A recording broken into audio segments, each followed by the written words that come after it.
రీసెంట్గా జమ్మూ కాశ్మీర్లో టెర్రరిస్టుల దాడి జరిగిన విషయం అందరికీ తెలిసిందే భయ్యా. ఇది జరిగినప్పటి నుంచి దేశమంతా చాలా బాధతో ఉంది. ప్రకృతి అందాలకు పెట్టింది పేరు జమ్మూ కాశ్మీర్. అలాంటి అందమైన ప్రదేశం ఒక్కసారిగా ఉగ్రవాదుల దాడికి రక్తంతో నిండిపోయింది. అయితే ఈ విషయం మీద ప్రతి ఒక్కరూ వాళ్ళ సంతాప భావాన్ని తెలుపుతూ వస్తున్నారు. ఈ విషయం మీద అల్లు అర్జున్ ఒక పోస్ట్ కూడా పెట్టాడు. ఈ సంఘటన జరిగినందుకు నేను చాలా బాధపడుతున్నాను. ఈ ఘటనలో చనిపోయిన ప్రతి ఒక్కరికి నా సంతాపాన్ని తెలియజేస్తున్నానని రెస్పాండ్ అయ్యాడు.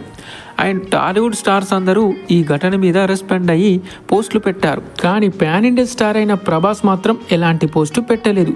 దీనితో ప్రభాస్ని సోషల్ మీడియాలో ఘోరంగా ట్రోల్ చేస్తున్నారు. ఒక పాన్ ఇండియా స్టార్ అయి ఉండి ఇలాంటి ఘటన మీద రియాక్ట్ అవ్వనందుకు ఘోరంగా తిడుతున్నారు. అసలు నీకు దేశభక్తి లేదా అని మాటలు అంటున్నారు. మరి ప్రభాస్ అన్న షూటింగ్లో బిజీ ఉండి రెస్పాన్స్ అవ్వలేదా అనడానికి కూడా లేదు.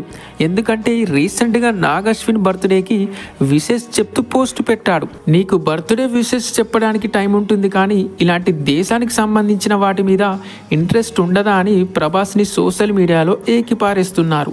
మరి దీని మీద మీ ఒపీనియన్ ఏంటో కింద కామెంట్లో చెప్పండి భయ్యా.